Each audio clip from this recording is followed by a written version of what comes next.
Magandang umaga po sa inyong lahat at live mula rito sa Pag-asa Weather Forecasting Center. Narito na po yung ating 5 a.m. update sa binabantayan nating bagyo. Nabuo po ito kagabi bandang alas 8 at ito po alas 8 ng gabi na may local name na Maymay at lumakas po kasi ito at ngayon ay isa ng tropical storm.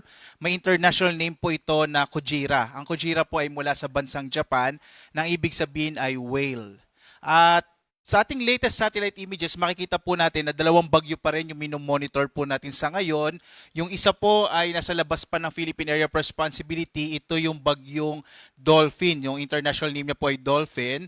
At sa ngayon, posible pa rin po ang na pumasok ito or at least dumaplis dito sa may northern part ng Philippine Area of Responsibility. So hindi pa rin natin inalis yung posibilidad na pumasok ito or gumilid dito sa PAR.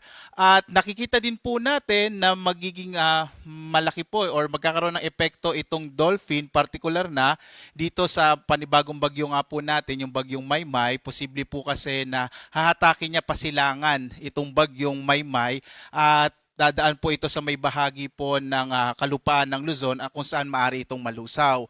At kahit po malusaw yung bagyo natin by tomorrow, inaasahan pa rin natin yung epekto ng habagat. Kaya po for the rest of the week hanggang Friday until weekend, possible po na medyo maulan pa rin. Lalong-lalo na sa malaking bahagi ng Luzon. Particular na po ito no, dito sa may western section ng Luzon. So ito pong bagyong Maymay, ang huling lokasyon naman ito ay nasa 170 km west-northwest ng Bacnotan sa lalawigan po ng La Union. Lumakas po ito sa 65 kilometers per hour yung kanyang lakas ng hangin malapit sa gitna. Pagbugso naman na nasa 80 kilometers per hour at medyo mabagal na kumikilos pa timog silangan no or timog silangan. Sa nakikita po natin ngayon, marami pa rin po mga kaulapan. Ito naman po yung hanging habagat or southwest monsoon na pinalalakas po nitong bagyong, itong dalawang bagyo po natin, yung Dolphin, gayon din itong bagyong Maymay. Kaya po ngayong araw, asahan niyo po mga kababayan na magiging maulan pa rin sa malaking bahagi ng Luzon, lalong-lalo na sa may western section po ng northern and central, maging dito sa may southern Luzon, at maging dito sa may kanlurang bahagi po ng Kabisayaan. Samantala, sa iba pang bahagi nating bansa, dito po sa may eastern section po ng Southern Luzon, yung Bicol region, malalabing bahagi ng Kabisayan at malaking bahagi ng Mindanao, localized thunderstorms naman ang mararanasan sa araw na ito.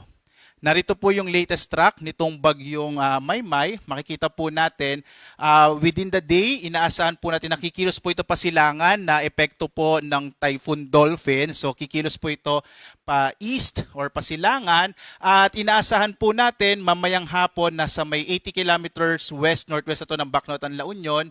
Posible po ito maglandfall sa may bahagi ng Ilocos Sur pero kung kikilos po ito kapatimog, posible din dito sa may hilagang bahagi ng lalawigan ng La Union. By tomorrow, early morning, nasa may bahagi na po ito ng Sigay, Ilocos Sur, kung saan inaasahan po natin once na mag-interact na po ito sa kalupaan ng Northern Luzon, ina-expect po, inaasahan natin na hihina na ito, magiging tropical depression. And by tomorrow afternoon po, posibleng nasa may bahagi nito na Isabela bilang isang low pressure area. Kapag nag-interact na po ito sa kalupaan ng Luzon, inaasahan na nga natin yung weakening po nito or yung paghina ng bagyong Maymay at inaasahan po natin by tomorrow ay malulusaw na po ito at magiging isang low pressure area na lamang. Gayunpaman, inaasahan pa rin natin na magiging maulan hanggang bukas dito nga po sa bahagi ng Northern Luzon, dulot ng bagyong Maymay. Samantala, as of 5 a.m. po, nakataas po ngayon ang Tropical Cyclone Wind Signal number 2 dito sa may bahagi ng central and southern portions sa Ilocos Sur, gayon din sa northern and central portion ng La Union, northwestern portion itong Pangasinan, southwestern portion ng Abra, gayon din po sa western portion ng Mountain Province at northwestern portion ng Benguet. So pinag-iingat po ng Pag-asa yung mga kababayan natin kung saan nakataas itong Tropical Cyclone Wind Signal number 2, lalo na po sa malalakas na hangin na dulot ng bagyo. Signal number 1 naman po ngayon sa Ilocos Norte, sa nalalabing bahagi ng Ilocos Sur at ng La Union, gayon din sa nalalabing bahagi ng Pangasinan, sa Apayao, nalalabing bahagi ng Abra, sa buong lalawigan ng Kalinga, nalalabing bahagi ng Mountain Province, Ifugao, nalalabing bahagi ng Benguet, gayon din sa mga lalawigan po ng Cagayan, Isabela, Quirino at Nueva Vizcaya, at sa mahilagang bahagi ng Zambales, ng Tarlac, Nueva Ecija at Aurora. Gayun din po, no, posible po makaranas din maliban sa mga pagbugso ng hangin ay mga pag-ulan dito sa lugar kung saan din po nakataas itong Tropical Cyclone Wind Signal number 1. So mag-ingat po yung mga kababayan natin sa mga posibilidad nga ng mga flash floods and landslides, lalo na po yung mga nasa gilid ng bundok. Samantala naman, bagamat may mga lugar po kung saan wala po tayong nakataas sa Tropical Cyclone Wind Signal, posible pa rin pakaranas ng mga pagbugso ng hangin ngayong araw hanggang ngayong araw ang malaking bahagi ng Luzon at Visayas, kabilang ilang bahagi ng Mindanao, na dulot po ng pinagsamang epekto ng bagyong Maymay at gayon din itong hanging habagat or southwest monsoon. Pagdating po ng araw ng Biyernes, makararanas din ang malaking bahagi ng bansa ng mga pagbugso ng hangin na dulot ng epekto ng southwest monsoon o habagat. Dumako tayo sa inaasahan nating mga pag-ulan sa araw na ito. So ngayong araw po, inaasahan pa rin natin na posible po magkaroon ng mga malalakas na mga pag-ulan na maaaring magdulot ng mga flash floods and landslides, partikular na kung saan dadaan yung bagyo dito po sa may area ng La Union, Ilocos Sur, maging sa Bay Benguet, Pangasinan, Zambales. Etong sa may Zambales po, dulot naman din yan ng southwest monsoon or habagat at kasama din po yung epekto ng bagyo. At magpapatuloy din po ngayong araw yung malalakas na mga pag-ulan sa ilang pambahagi ng Central Luzon, ng Cordillera, maging dito sa may bahagi po ng Calabarzon, including Metro Manila at sa may Occidental Mindoro. Bukas, inaasa natin magpapatuloy pa rin yung malalakas na mga pag-ulan dito sa malaking bahagi ng Central Luzon, Cordillera at Ilocos Region, maging sa may bahagi ng Cavite, Batangas, Occidental Mindoro at Antique na dulot po ng hanging habagat. At pagdating po na araw ng Biyernes, inaasahan natin by this time po nalusaw na yung bagyong Maymay at mababawasan na po yung malalakas na mga pag-ulan.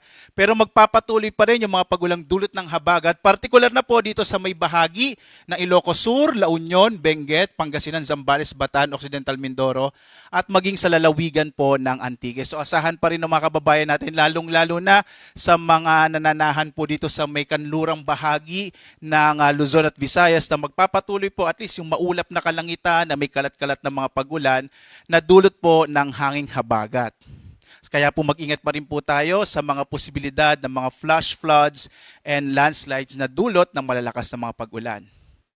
Sa lagay naman po ng ating karagatan, may naka-issue pa rin po tayong gale warning, particular na sa mga lalawigan ng Ilocos Sur, La Union, Pangasinan. So yung mga baybayin po ng mga nabanggit na lalawigan, inaasahan natin na magiging maalon hanggang posible pong umabot hanggang 4.5 meters yung taas ng alon ng karagatan sa bahaging ito ng ating bansa na ito po ay dulot ng bagyong Maymay. Kaya pinag-iingat po, lalong-lalo na yung mga maliliit na sasakyang pandagat, maliliit na mga bangka, huwag muna ho kayong pumalaot para makaiwas sa panganib na dulot ng malalakas na alon. At patuloy pa rin po ang ating pagbibigay ng update ito sa bagyong Maymay na may international name na Kojira. Ang next update po natin mamayang alas 8 ng umaga. Patuloy po kayo mag-update. Gayon din sa iba pang mga platforms ng Pag-asa gaya ng X, Facebook, YouTube at sa websites po.